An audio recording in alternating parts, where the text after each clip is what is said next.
We will consider next, so we've got Leah from CCHL here, so we'll consider next item 18 in open agenda. Then we'll move into public excluded.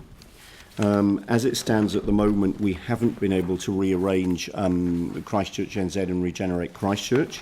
So we would come back to do those matters at 3:15, but what we're looking at is the ability to move the briefing that was going to be happening at the end of the day into the gap that we've now created by being very disciplined in this first part of the meeting. So moving now to item 18, Christchurch City Holdings Limited Annual Report. Are there any questions for CCHL on this annual report? Can I just... Leah, did you want to make some comments? Yeah, can I just Please set do. a scene first and then open to questions? So obviously the annual report, I apologise that it is December, that you're looking at your June results, but of course that was more reflective of the election process that went through. Usually this would have come through in sort of October. I just wanted to set the scene. Firstly, I'd like to thank and acknowledge all the councillors for listening today. As you know, for those that you have read the annual report, and I'm sure all of you have, and also attended our AGM, we've taken a different approach to our annual report this year. In particular, we've drawn on from our 5 strategic pillars to look into detail that has been achieved across the group. One of these pillars is financial, and there's been no change to the depth of reporting we're providing on the financial performance of the CCHL group. We recognise that a solid financial performance underpins everything we are able to do on behalf of our owners. We see the value not only in providing a safe pair of hands for the city's key assets, but also the importance of providing independent, professional and transparent oversight of the operations of this size. But financial reporting is not the only strategic pillar of our group that our group is built on. And this year, we wanted to recognise that. As important are the other elements of our operations, kaitianakitanga, mana, sustainability and people. In particular, the concept of kaitianakitanga, of intergenerational guardianship, shapes the way we review our performance and the decisions we make as a group. And this is especially true of how we see our responsibility to future generations.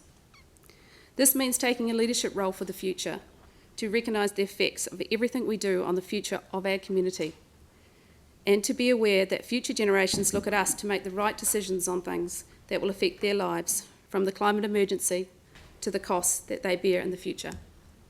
For us too, this reflects on the mana we have as a group. We recognise that this is a respect that is earned and not bestowed. So it falls on us to think carefully about the way we act, to consider how our work contributes to overall community well-being, to act with openness and transparency, and to forge partnerships and work to attract the best people. One of the great opportunities we have is our scale. Being the size we are, a group of over 4 billion in assets, allows us to not only take a strategic view of our role in the city, but to also make investments for the wider good of our community. This has meant we have been able to explore technologies and activities that would be beyond the reach of an ordinary commercial venture, and this in particular true in our environmental focus, in our ability to invest in assets like electric buses, electric mowers and a network of charging stations for our regions, which are supporting fundamental changes in our operations. Ultimately though, all good business is about people. For the CCHL group, this is very clear, and we are working for the benefit of our ultimate owners, the people of Christchurch. But what was also reinforced in the process of putting this year's annual report together was that our group represents a team of very passionate, dedicated and innovative people. It is on their behalf I commend to you this year's Christchurch City Holdings annual report.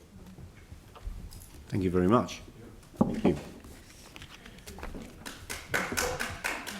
Thank you. So now moving to any questions on the CCHL annual report. Yanni. Thank you. And can I also just commend you for this year's annual report? And as someone who went to the AGM, I was really impressed that a lot greater focus than just the financial performance, and I think that's really coming through. Great. So with that in mind, I just wondered whether CCHL's considered, given how much wealth you have, there's a lot in here about sustainability and technology, in people, but there's nothing that seems to talk to using the collective wealth of CCHL to address like inequity and inequality in parts of our city. And I just wondered whether CCHL's had any done anything in that regard in terms of consideration.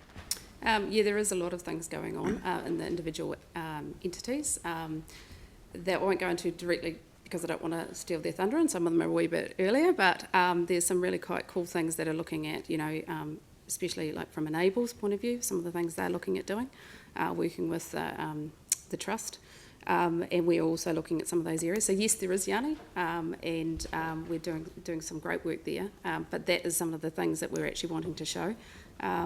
I know, for instance, City Care, one of the things that they've been doing for years, which we never talk about, is the work that they do with the mission and the training they do with in their men's program.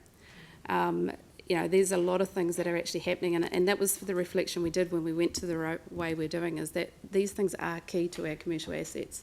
They recognise that, and they're doing it, but we're just not actually talking about it. And we want the community to actually understand that. So yes, there's things happening, there's more things happening, and we're going to start talking about it. Right. Thank you. Any further questions? Anne? Yeah, thank you. Thank you, that's great.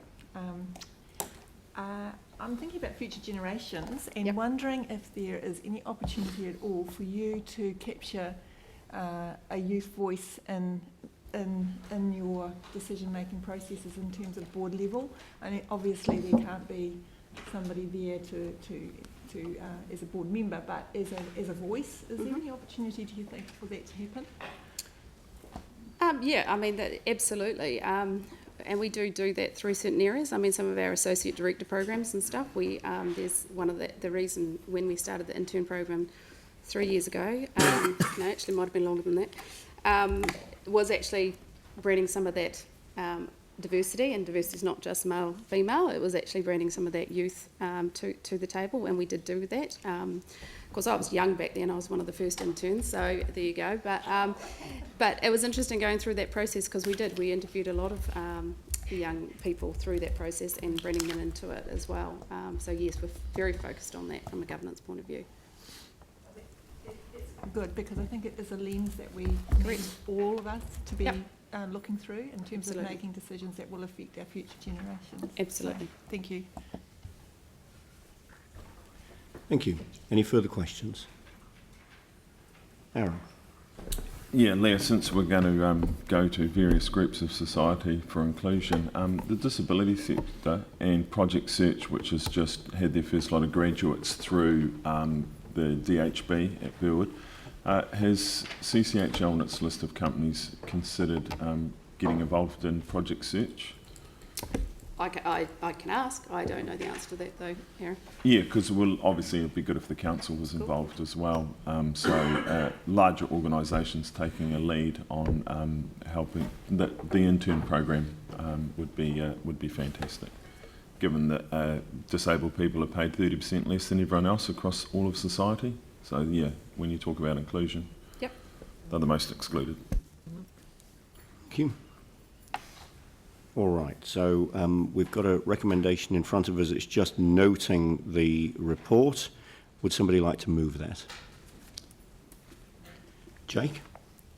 And seconded, Melanie? Any comment?